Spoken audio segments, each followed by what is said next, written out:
Planning a fishing trip shouldn't feel like a full-time job. With fishingbooker.com, you can find and book the perfect fishing trip within minutes. Fishingbooker.com connects you with trusted fishing captains around the world. Booking is fast, easy, and secure, with access to verified customer reviews, loyalty rewards, and around-the-clock customer support. Everything you need to book with confidence is in one place. So head to fishingbooker.com and start planning your next fishing adventure today. This episode is brought to you by eBay Live. First, you're just watching eBay Live. Then a Fendi baguette goes for an absolute steal. A 90s NASCAR jacket comes up and you have to bid. That winning feeling, it's such a rush. Because you know everyone else wanted it too. Meanwhile, on eBay Live, you don't just watch the action, you're in it. Download the eBay app to stream and shop live. eBay Live. Things people love.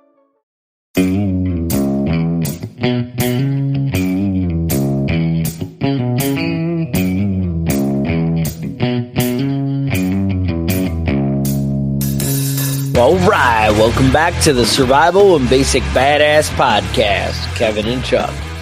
Today, well, we're going to talk artillery, we're going to talk missiles, we're going to talk future weapons. Kind of all around, who's got the biggest guns? You know, who can really put the most hurt on somebody? And now, artillery goes way back. I think we had, catapults, you said around 400? Around 300 BC. Oh, BC? Was the first catapults, right. All right, so we're going way back. Around the 13th century, the Chinese had some kind of rocket tubes. So that was the first, propelled, I think, really stuff around the 1300, rockets. And then they kind of fell out of favor for a little bit. Da Vinci developed some kind of 12 or 13 barrel, almost like a Gatling cannon. It didn't have the whole cool Gatling thing going on. Right. Didn't turn around and stuff, but a 13 barrel cannon is still pretty impressive, And then, it's just been impressive and getting better and better. Revolutionary War, we had some stuff. What'd you have there? Yeah, so I wanted to talk about the Siege of Yorktown, which was the last major battle of the Revolutionary War. Basically, Lord Cornwallis was set up shop over in Yorktown, which is hypothetically it's a good position because he could easily get resupplied. It's right on the water. So he had his back to the water and could fortify Yorktown. Yorktown was like a small fishing village then. It wasn't like a big city like it is now. Naval weapons station. Okay. Yeah. So he was expecting supplies to be resupplied by the British Navy, but the French Navy was there and they fought a big battle and chased off the British. So he was basically stranded there with, he had, about 10,000 troops. Okay. And they fortified the city. And then George Washington shows up, right? He's got all the big guns and not just the cannons, but he's got Benjamin Lincoln. Henry Knox shows up with him. Alexander Hamilton's there. Frederick Wilhelm von Steuben, who, if you're an American, you know that some states have actual von Steuben Day. Really? Kids get off of school. Yeah. I didn't know. Everybody loves von Steuben. Is that true? That's the thing? Okay. Yeah, in Illinois, the kids had school off. I don't know what other states do it, but. So you were the only wackos out there. Okay. Von Steuben Day. Thomas Nelson was there. Moses Hazen. Henry Dearborn. These are all. Now, if you look any of these guys up, they're all like famous founding fathers. These were all the serious dudes. The big guns and artillery. All right. And all on top of all that, Marquis de Lafayette. Now he was a French guy, and him and Washington were like best buds, They love hanging out with each other, bullshitting, drinking together. And I looked up this guy, Marquis de Lafayette. Apparently he's got a long name, and they always shorten it. So his full name is Marie Joseph Paul Ives Roche Gilbert de Montier de Lafayette, Marquis de Lafayette. Okay. So Marquis is like a noble title. It's above a count and below a duke. If you know anything about that, I don't. But if that's something you're into. All right. And we just call him Jack for short. That's right. So altogether, there's about 19,800 American troops, or U.S. and French troops, and 10,000 British troops. The British troops were fortified and set up in Yorktown, and they had a good position, but since they couldn't be resupplied, they were kind of fucked, because they ended up having a siege. And basically how it set up was the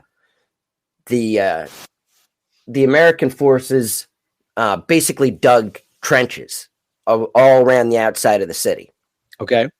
And they set up their cannon, which had a longer range, had about 1,000 to 2,000 yard range for those cannons. They had field guns and siege guns. All right. They fired, dug trenches closer and closer, and then they could set up their mortars. Mortars were basically, they had a high trajectory, and they would go over the earthworks and explode over the troops, sending down like shrapnel. Raining hellfire. Right.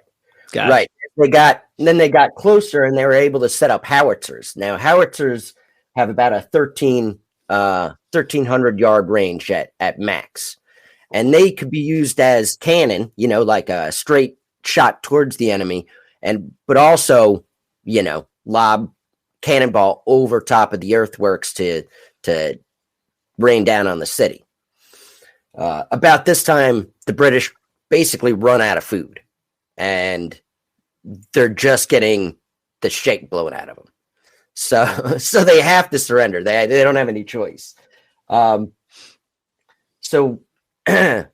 basically, Lord Cornwallis, in like one of the classic bitch moves of history, says that he's sick. He can't surrender. He can't do it. So he sends his second in command out there. And second in command first goes to Lafayette to surrender his sword. And Lafayette's like, nah, dude, you got to surrender. You can't surrender to the French. You have to surrender to the Americans. So that was like humiliating. So he went to surrender to George Washington. And George Washington, at this point, George Washington basically has the biggest dick on the continent. And he's all in. He's like, nah. That's how that works. I don't take surrenders from second in commands. You have to surrender to my second in command. Nice. And surrender to somebody, to his second officer. So basically, that was the end of the American War. There are a couple other little battles, but this led directly to the to the end of the war. So basically, the British lost 244 pieces of artillery to the Americans then, and had to surrender 10,000 troops. And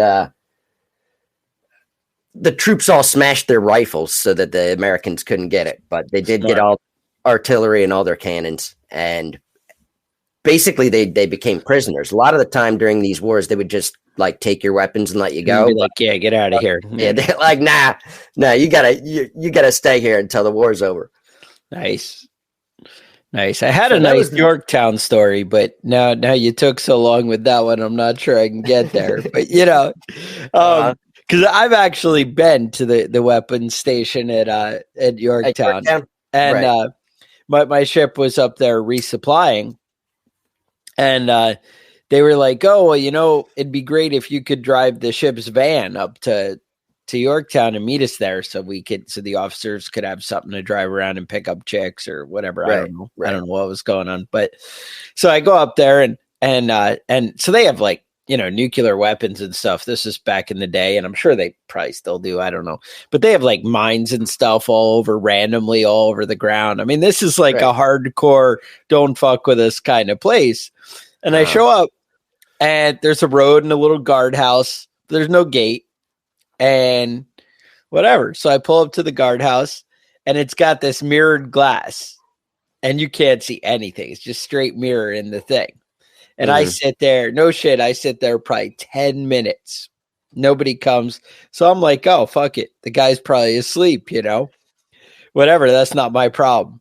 So, well, it turns out maybe it is. But so I drive in, and the guy comes out and like shoots his gun into the ground next to the van or whatever, and is hollering and screaming. And I'm like, what the fuck, man? What's your problem? And he's like, hey, you didn't see me. I told you to wait. And I'm like, what are you talking about? And he's like, yeah, I put my finger up. You should have waited. I was on the phone. And I'm like, dude, it's got mirrored glass. I can't see shit. Like, what do you? And he's like, well, fucking ridiculous. This is a secure facility. You can't, whatever. But you get the idea. I don't know. I just came away with what a fucking jackass. All wound up. Wound up over nothing. Firing off guns. Like, you have to fill out a whole report for that. You know what I mean? Hey, I'm like, dude, what? I'm going to steal the nukes? Come on. Anyway. That's classic. Anyway, so we moved from Revolutionary War. Right. Where do July we go? 3rd, 1863. All right. So this is, we're talking about Gettysburg.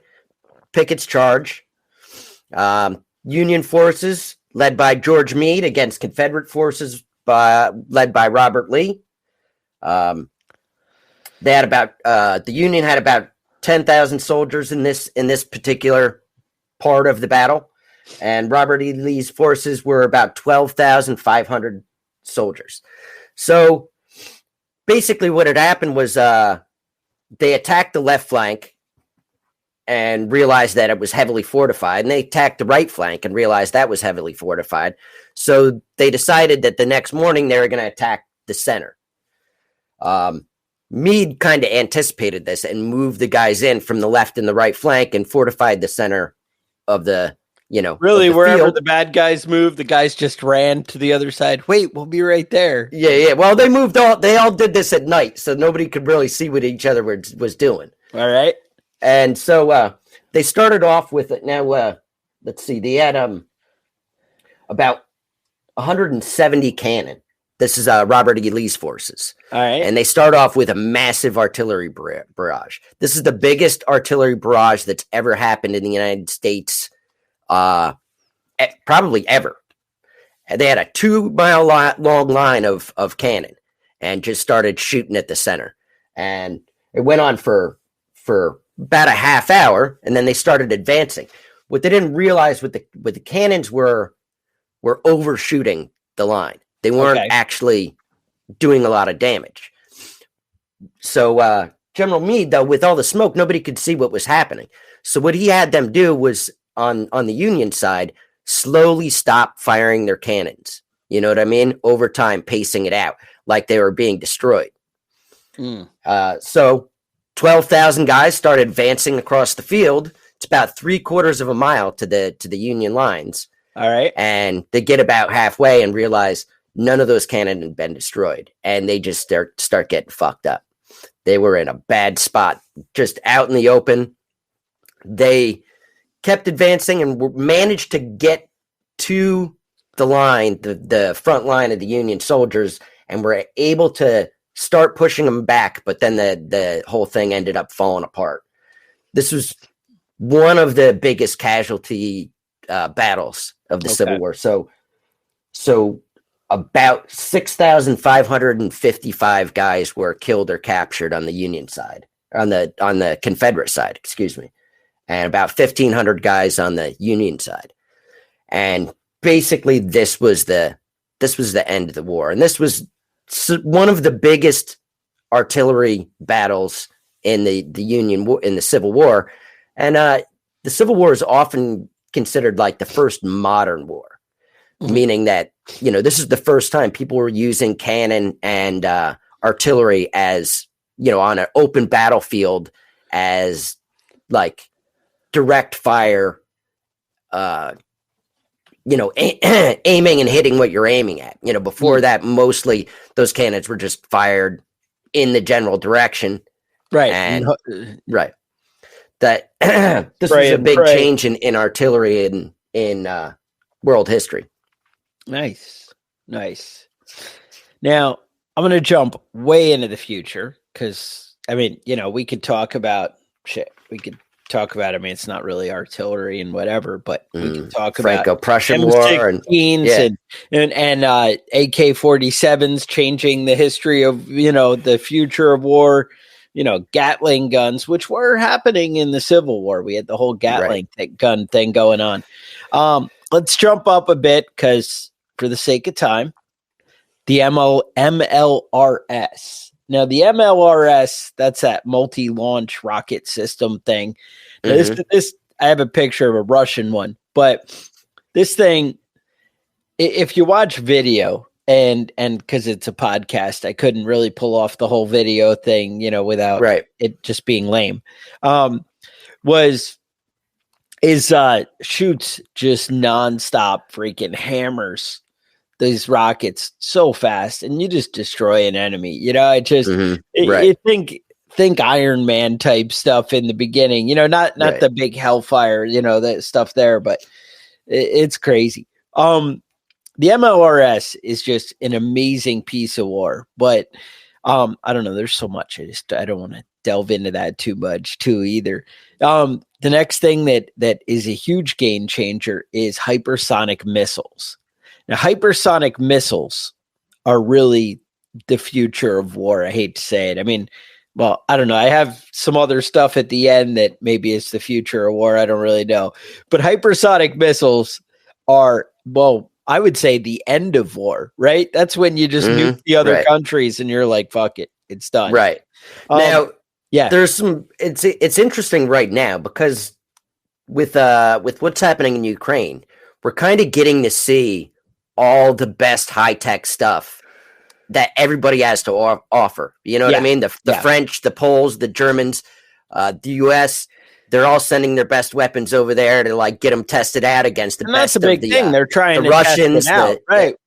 Everybody got the best equipment and they're all using it against each other. And we're getting to see how all this stuff works in real life. Now, these hypersonic weapons that were developed by the Russians, amazing stuff. You know what I mean? So fast, and they change directions. Like it's almost right. They said it was impossible to shoot it down, but the more modern Patriot missiles are actually taking some of them out, which is interesting because nobody thought that was going to be possible. Right. Now, hypersonic basically means it's going over Mach 5, so you're talking significant. But to be honest, a lot of them now are Mach 20, Mach 23. They're really, kicking ass.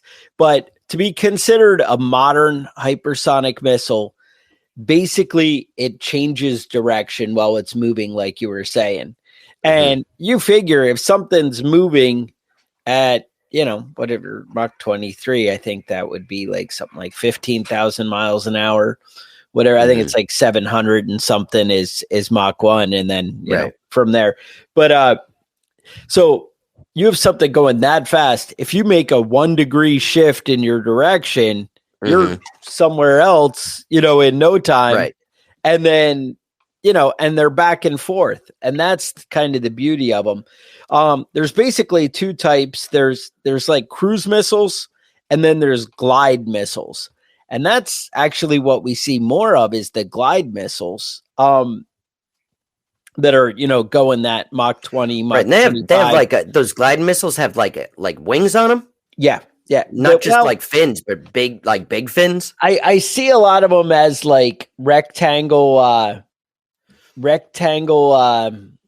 angle. I actually, that isn't the right picture, but and where it helps with the changing and the gliding. Like they have these little chutes and whatever. They're pretty impressive.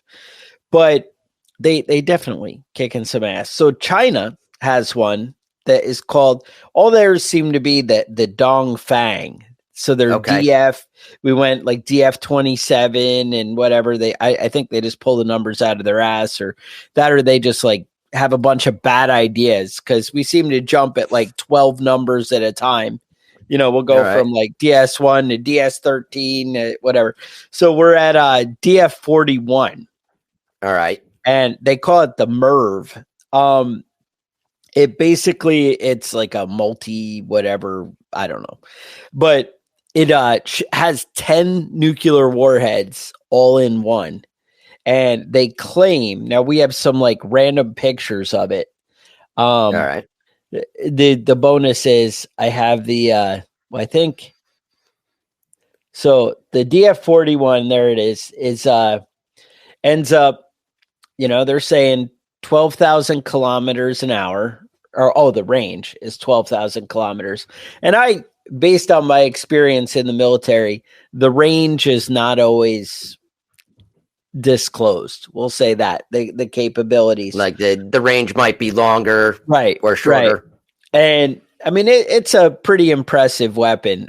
They're saying 23 Mach 23. It basically can go from Shanghai to New York. And they're saying with the 10 nuclear warheads, you would expect that you could just like annihilate something huge like New York City, like just the whole thing. But they actually have a Lego version out of China Nice. for $111.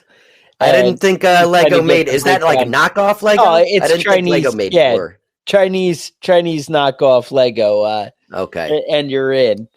But they're basically, considered the cutting edge. Now, the U.S. military, we want to get on board. So 2024 budget, we actually proposed 11, and I don't know if this actually went through or not. They're working on $11 billion for the Pentagon so they can get 24 hypersonic missiles developed and built. Yeah, $11 billion for 24 missiles. But will be the standard. And that's the thing. You're paying so much, for these. So you can't shoot them down, but how cool would you be if you could just shoot like 50 of them? And how cool if you could just send, that's the problem. We have these great missiles, right? We're going to shoot 24 nukes all over the world, or they could just send a guy with a backpack who can walk into our open borders and come up from Mexico and whatever, I mean, you go either way. $1 billion. Well, I mean, it's fun. It's fun. Nuclear apocalypse. I'm all in. One of the cool things, so like you said, the Patriots are taking these things down. They're able to shoot down these different things. But things like the Gerald Ford has laser weapons that they're actually trying to use to shoot these things down. Yeah, I heard a big scare about Chinese lasers recently, how they developed some laser that doesn't heat up and it can just be fired nonstop. And, there's a lot of scaremongering about the Chinese. I think the media loves to hype people up about that stuff. But the truth is the U.S. also has some pretty effective laser weapons. And that's very weird, because that was like 20 years ago. That was like science fiction. You know what I mean? That stuff didn't exist. You can't use lasers for anything.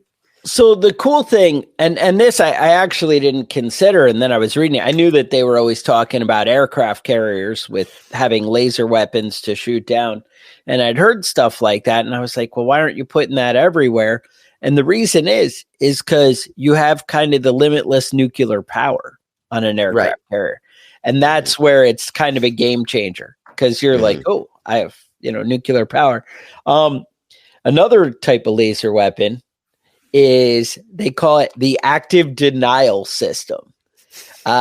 This basically, it's like they'll attach to the top of a Hummer or whatever, the pickup truck, whatever the hell you got in the backyard, a big like radar array screen kind of thing. And this shoots a 130 degree 95 gigahertz heat wave. Basically, it's like if you open the oven door after you were baking and you get that kind of heat wave in the face. So it could make you feel uncomfortable. So, I mean, we did spend some money and got that going for us. All right. I saw I'm it like, penetrates the skin 1/64th of an inch. So it just gives you excruciating pain, but doesn't actually hurt. If you stand there for a while, you're definitely going to have a sunburn. So you're going to feel uncomfortable. Okay. You're going to feel uncomfortable. That's, hey, you do you, right? I wonder how many billions of dollars it costs to develop that weapon. Hey, whatever you got to do, right? Now, I did mention Hellfire missiles. Now, these things are just awesome, and they're kicking ass. But we have this new version of the Hellfire called the Ninja Hellfire, and basically, it works off the same system. It's the R9X, and it can be attached to Reapers. I saw it on helicopters, all kinds of stuff. But basically, you have like fixed blades, or they pop out, so they're folding blades. They're not really fixed, but that end up. They're saying so they can kind of target individuals, like you're hitting the guy in the car. But I mean, most missiles I know are like 150 grand at a minimum. Yeah. And so you can get that one guy in the car. Like, yeah, are we really utilizing our money? I remember doing operations in, I think it was, we were out in the Atlantic. We were transferring weapons by helicopter. They're picking up missiles on, with a helicopter, taking them from one ship to another. And if the rigging wasn't right or something went wrong, the helicopter would just drop them into the ocean. And they just dropped like $1 million worth of weapons into the ocean over like 5 hours, just because it didn't like the way that was sitting from the helicopter. So, I mean, you do what you do, I guess. Yeah, exactly. Just taxpayer money. It's fine. We'll make more. Yeah, no, I still have nightmares of them dropping my Mountain Dew in the ocean. So no, I feel your pain here. Russia has, they have a missile called the Zircon. That's an anti-ship, goes about Mach 9, shoots about 625 miles an hour. Now, the cool thing with this is going that fast, and a little bit due to the design, it disrupts the air pressure in the front of it. And they say it kind of creates like a plasma cloud in front of it. Like it just disperses and disrupts the air, where it ends up like absorbing the radar. And it doesn't, show up as well. But that's one of the ones you were talking about that we were able to shoot down with the Patriots. So, yeah, Now, do you remember HARP? Yeah, you were talking about this earlier. I don't really understand how this works. Nobody does, because who knows? Out in Fairbanks, Alaska, we have this like transmission station, and basically they transmit frequencies, different, high and low level frequencies that disrupt the atmosphere. And people were saying, oh, we're causing tsunamis and we're causing weather to change and doing all this stuff. It was the big thing with all the conspiracies. And I looked in, we were going to shut it down in 2014. And then they decided, you know what, let's transfer it to University of Alaska Fairbanks. Mm-hmm. And so now the college is fucking with people. I don't really know. They're, I don't know what's come out of it. What does this thing do hypothetically? Like it creates like hurricanes and shit? It's supposed to, officially they said to study the upper atmosphere. All right. It's long been the center of speculation, designed to control the weather or worse. Venezuelan leader Hugo Chavez claimed that the program triggered the Haiti earthquake. There were rumors that the tsunami that hit Japan, remember, not that long ago, took out that nuclear facility. Right, Fukushima. That was caused by that was caused by HARP, is what they said. Okay. And what was weird is we had just said, hey, if you don't get in line and do what we say, then you might get hit with a tsunami. Now, that's a weird statement to make. That is a weird statement to make. Yeah, and absolutely. then they got hit. And then there was a tsunami, huh? And you know what? People don't talk back as much anymore. So, Hey, I guess so. You don't sell your property in Maui, you might get your house burned up by a laser. Your ship I might don't know. burn up. Yeah. Whatever. Anything could happen. It's a crazy world out there. Another thing we used to hear about, remember rail guns? That was always the thing. Yeah, that was also science fiction. Yes. Until recently. And yes, so they make these and they're awesome because they're like, oh, they're super cheap because you're basically shooting a piece of metal. You don't even need explosives and it's just magnets. Right. But what you're not realizing is these things take so much energy in order to shoot it out. Yeah. It's not your instant, recover thing. So yeah, you can shoot, really fast, really far. But the end result is not exactly as impressive. They shoot about Mach 6.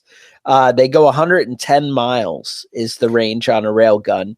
Uh-huh. And the thing is, I guess it was the energy, but also you can only shoot about 10 rounds through it, and the whole thing kind of destroys itself because it's just so violent of an action. Right. But, hey. I wonder how accurate that. I mean, it seems like I'm looking at the picture of it. It seems like they've got it. They can adjust that pretty well and make it pretty accurate. So that's the thing. China, I thought still kind of science fiction though. It's science fiction about putting it into practice. Right. Another one of my favorites, and this is not a future weapon. It hasn't really, it's been around a while. They actually had them when I was in the Navy. So 1,000,000 years ago, they have, the Sea-Whiz, the Phalanx. Mm-hmm. That's that Gatling gun that they shoot down missiles. I think, what was that movie with Steven Seagal and the Battleship? They shot down those helicopters with it. It's not really meant to be used like that, but this thing shoots 4,500 rounds a minute, has a muzzle velocity at 2,500 miles per second. It's radar guided, and basically it needs about 2 seconds to react to kind of catch up to what's going on. It's usually shooting down missiles, right? That's the main purpose of it. I mean, I've seen them and I've heard them fire, and it's amazing. Honestly, it's loud and terrifying. It's loud. It's loud as shit. We shot it off. They had a family cruise or something, and they fired that thing off, and it definitely terrified some people. Yeah, all the kids were crying and shit afterwards, I'm sure. I think I've told this story in the past, but it's a great one. We were shooting Tomahawk cruise missiles at a unfriendly neighbor one time, and and it was weird because the beginning of the deployment, they're all weird, and everybody has to be inside and hiding when we're shooting missiles and whatever. By the end of the deployment, we had shot so many missiles, they were just whatever, do what you fucking want, whatever. So me and some buddies, it's 2 a.m. We're out on top of the ship, and they're shooting a missile. And, this is one of our missiles coming out of our ship. And they have Sea-Whiz, so it's, I guess I'm going to use some weird words here because I'm not sure. But I would say it's active, it's actively tracking, but not active to fire. Right. Okay. So we shoot the missile. It goes up. And if you've ever seen Tomahawks, they're not a standard missile. A standard missile, at the time, it was an SM-2 or whatever. This thing's going Mach 2 before it leaves the ship. They're just gone. And when you watch it, it's just, holy crap, that thing's gone. You just see the smoke trail. They go so fast. A Tomahawk was totally different. They would go up and they'd kind of float up and then just kind of hang there, and you'd watch it, and then it would go out over the horizon, and you're like, what? I could shoot that with a handgun. What? You're not, whatever. So this thing goes out about as far as a football field. and then it turns around and starts coming right back at us. And we're like, oh shit, this can't be. Comes, I swear I'm not exaggerating. It comes within like 10 yards of the side of the ship. And Seawiz is freaking out. And we're standing right next to it. It's tracking it. Tracking it, going, oh my God, we're going to die. And because the thing is, you shut it off when you're shooting your own missiles because you don't want to shoot your own shit out of the air. That would be stupid.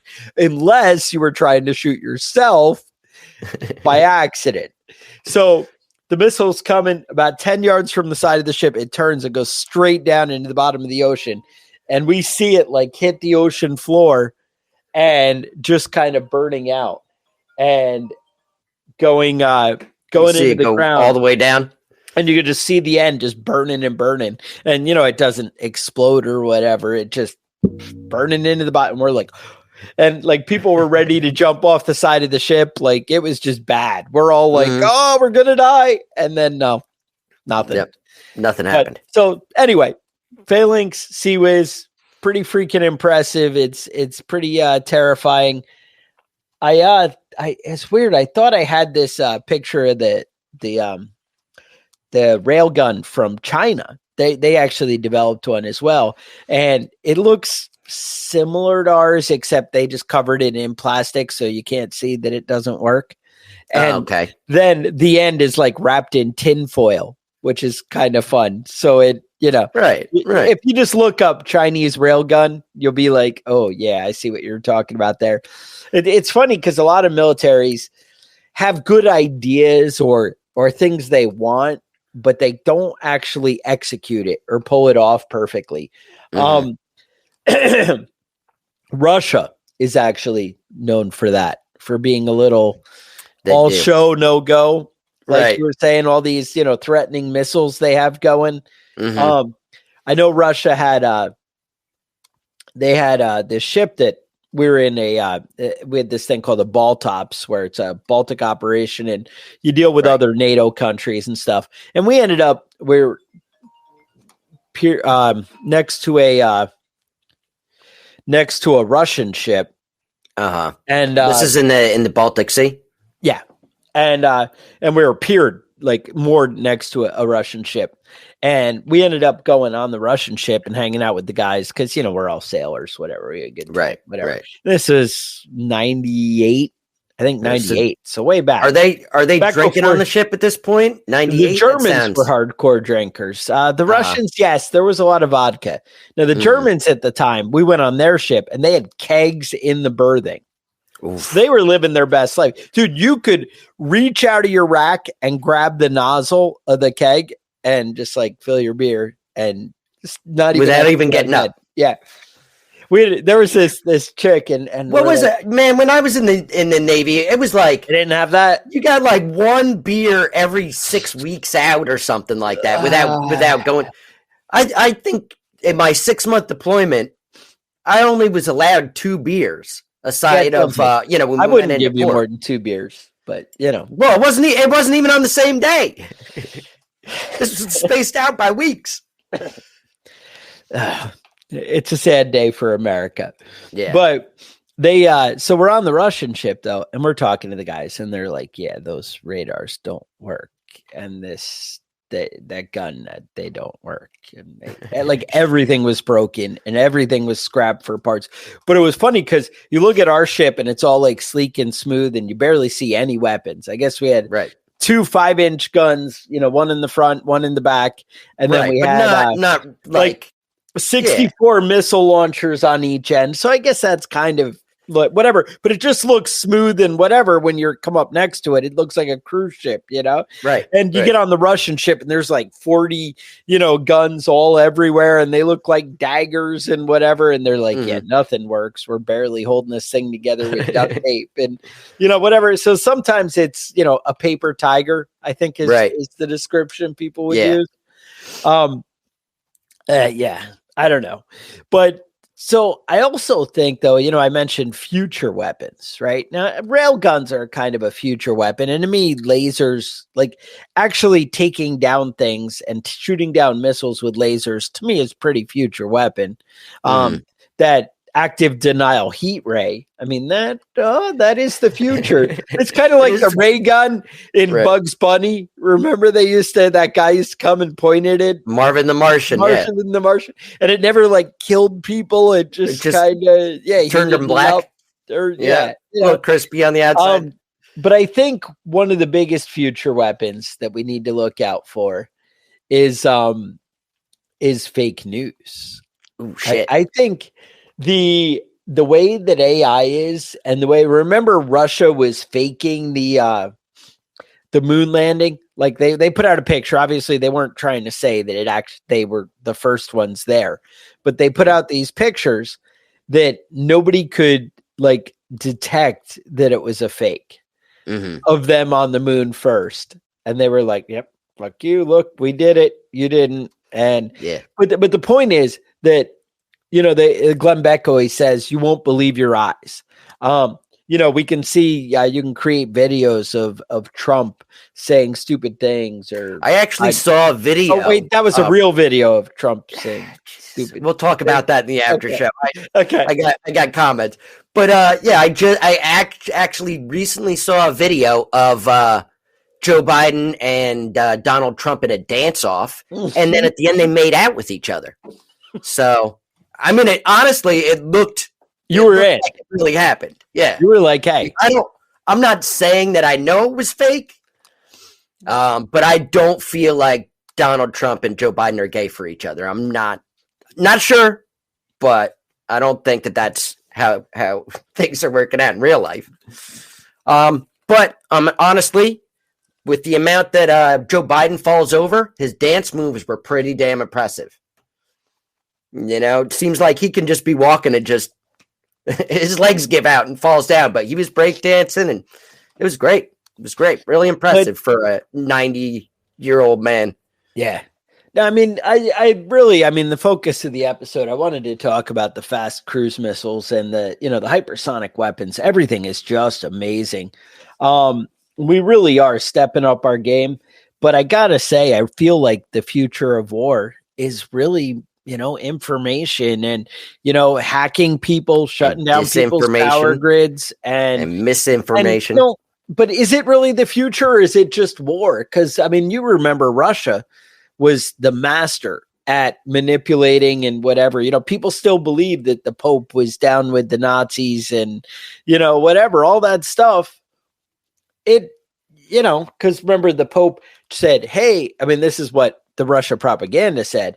Oh, if you don't touch the churches, then, we'll let you go and do your thing and kill all the Jews and just leave the church alone. There was a lot of stuff like that. Like, you make it, maybe, is it believable? I'm not sure. This is news to me. I thought that was all true. And you're saying that it was maybe half truths, huh? Yeah, no, actually there were a lot of the popes that they really tried to disparage. Were good guys who are working against them, and they really painted it completely different.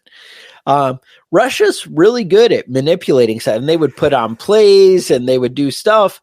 And now we have YouTube and whatever, and we stare nonstop at Facebook and TikTok and whatever other thing. And made up bullshit. And it's a lot of made up bullshit. And you don't know. And that's the thing. The internet, yeah, exactly. Uncle Whiskey said, basically the internet amplifies and, does what the same war strategies that were always happening are just getting worse. And the propaganda warfare. I mean, if you go back to the Cold War, man, it was just, everything was terrifying. You know what I mean? You're any second, the entire, everybody could be incinerated. You know what I mean? And man, it seemed like we were right on the edge for like 20 years. Yeah, every other day, right? Mm-hmm. Hiding under your desk, like that's gonna keep you from turning into, some black dust. It's funny when I actually think about it. Like when I look at actual facts, aside of maybe a day or two somewhere around the whole JFK Cuban Missile Crisis thing, aside of a day or two there, we're probably closer to nuclear war right now at any minute than any other time in history. Like, I feel like Russia could be like, you know what? Fuck this. Like, at any time. I just don't see Putin wanting to give up.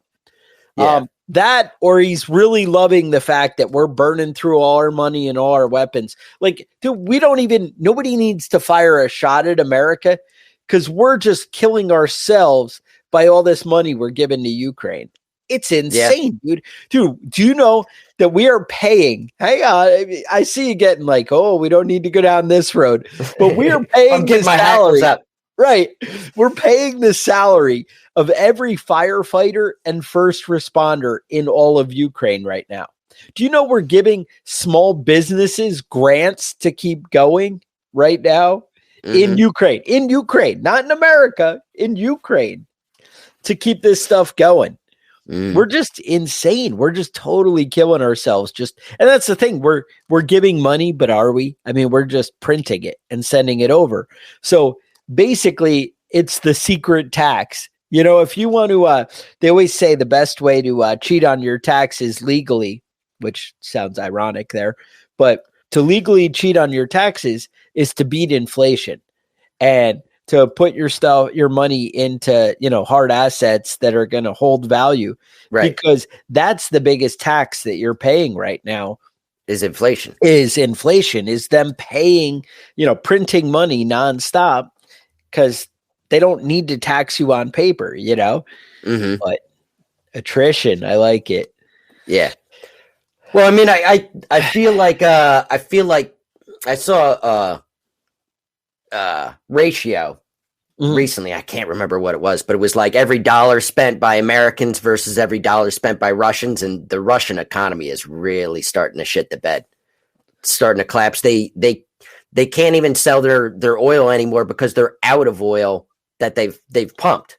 Yeah. So they have to save it all for themselves, for their own military. They're like, their inflation is going through the roof, worse than the US, but that's not saying anything. Now, gas was down. I mean, not to Trump prices, but gas was down at the pump on the way home last night. It was like $3.39 a gallon. So I was like, yeah. Well, you're in North Carolina. I'm in New York. That we ain't paying the same gas prices up there. Yeah, because it had been hanging around $3.49, $3.59 for a while, and I was like, nah. And now I'm not at the $2 Trump gas or anything. We're at the the $3.50 sounds good. Yeah. You're paying more than that. Oh yeah, $3.70. Oh, I haven't seen $3.70. That's yeah. Now, Uncle Whiskey said he disagreed with something. I don't know what happened there. I was in some rant, and then you were ranting about sending all that money to Ukraine. Oh, I don't know if that's what he disagreed with, but that's where I was. I disagree with that, and so when I saw him disagree, I just assumed that he was on board with you. Whatever. Now, what's your take on that? Money to Ukraine. We'll have to. I personally think it's. I personally support it. The main reason is, it's our money, their bodies. They're free. Yeah, they're a free country that's being invaded by a dictatorship. I mean, why would you support a dictatorship over a republic? Whoa, wait. Did I say that I was supporting Russia? I just said don't give them any money. Two, I really like seeing all the high-tech U.S. weapons going against the high-tech Russia and Chinese weapons, and we're really starting to see who's got the best shit. It's like, this is like, first in world history since World War II. You know what I mean? We're really seeing some top-notch weapons going against each other. Super excited about the drone warfare. Have you seen some of these Ukrainian videos? They've got like drones like that you buy from a hobby store, Best Buy or whatever. Yeah, with the cameras, and they're going up just dropping hand grenades on people. Nice. To me, it's classic. Just like, it's just cool. The innovation, the creativity. The U.S. actually has a new drone called the Mojave, like the desert, I guess. Right. And that actually carries the Mojave, the Hellfire missiles. And, okay, all right. And they're we had the Reapers and the Predators, and they're terrifying too. But just the Mojave's the the new thing, and it's supposed to be a little cooler and a little better. It's smaller and lightweight. Needs a 120-meter runway, and that's pretty damn little short. Intimidating. Yeah. So it's basically like Skynet. Eventually, those things will be turned around and just start wiping out all the humans. I'm doing a audiobook right now. I actually can probably give you a name, which I always am like, oh, I'm reading an audiobook, but I have no idea what to an audiobook. Yeah, whatever. Listen, jerk. Yeah. Ryan's show, The Age of Embers, complete series off Audible. Okay. And all right. We're an Audible. Well, maybe they are an advertiser. I don't even know what commercials they put up on here, but this isn't a pitch for Audible if it is. But anyway, I end up getting those books, and I try and do the ones that are like 50 hours for one credit. Right. So you can, I'm cheap. Go right? through one for I'm good for a month. On that. Right. And, but Age of Embers, and it's basically the quantum computer decides that it hates people and basically turns all the U.S. drones against the U.S. cities. And same thing, it's using all your like Best Buy drones, and your little stuff are like scouting for all the other ones. Right. And they're out looking, and then all the Reapers and Predators and apparently Mojave drones are coming in and just shooting everybody up and taking them out. And, hey, it's a brutal world out there. I think that, AI could definitely have a hand in the future of war. It is going to be, it's going to be a game changer. Yeah. All right. Now I know Kevin's got things to do, and 50 minutes. That's we're hanging in there. Yeah, I guess we're. You were worried. Show. Kevin's got to get. I think that I could have done this in 2 or 3 episodes, but I think that artillery and missiles and future weapons, maybe it's a little bit boring for people to listen to for 3 weeks in a row. I did skip a couple. You may want to check out the Javelin, which has been around a while, but the FGM 148 has infrared guidance, and you're shooting down tanks and cool shit with that, and pretty badass. They're handheld, but they're like thick. They're big, beefy, handheld rockets. Those that I don't know. I'm just kind of looking over the notes, seeing I missed some cool things. That Hellfire Ninja missile we actually used in 2017 to kill Abu Khair al-Masari. Oh, was that was the guy in Iraq, right? Car, yeah, and they were in the car, 2 guys driving, and took them out. But, hey, different things. But anyway, also wanted to say I've been talking to people. They've been getting the new shirt that I'm wearing that you can't see with the beard. Okay. Survival and Basic Badass podcast shirts. You can get them at preppingbadass.com. People are saying they are good, and they love wearing them every day. And it's their favorite shirt. And I was like, excellent. So now, and we're talking about shirt quality, not just design. I mean, obviously it goes without words that the design and representing the Survival and Basic Badass podcast would be, a good choice. Another buddy of mine chimed in. He's like, yeah, I'm yelling at my wife because you autographed that one for her and she's wearing it. And he's like, I'm like, why would you wear it? He's autographed that. You need to keep it. And I'm like, exactly. Yeah. It's you need to frame it, and that important. So, hey, you got to keep your options open. You can also go over to patreon.com. If you sign up, it's patreon.com/preppingbadass. They have it set up so that you can, if you pledge $10 a month, you get a free mug. If you do $20 a month, you get a free t-shirt.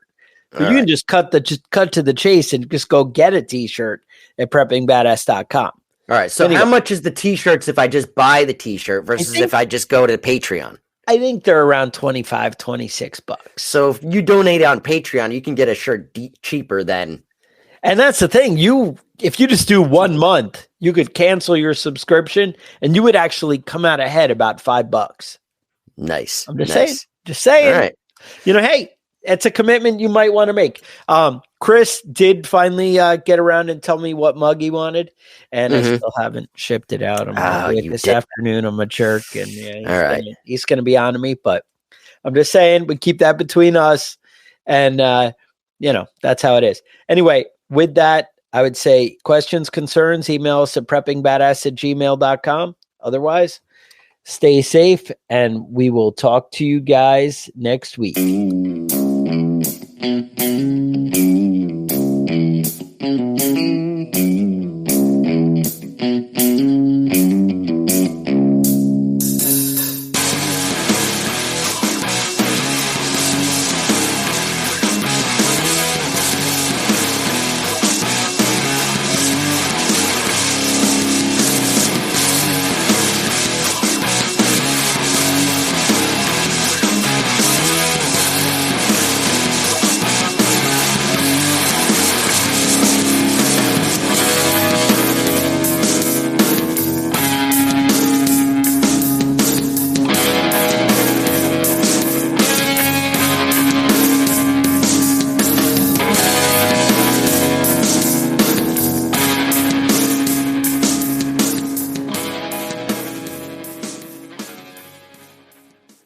Planning a fishing trip shouldn't feel like a full-time job. With FishingBooker.com, you can find and book the perfect fishing trip within minutes. FishingBooker.com connects you with trusted fishing captains around the world. Booking is fast, easy, and secure, with access to verified customer reviews, loyalty rewards, and around-the-clock customer support. Everything you need to book with confidence is in one place. So head to FishingBooker.com and start planning your next fishing adventure today.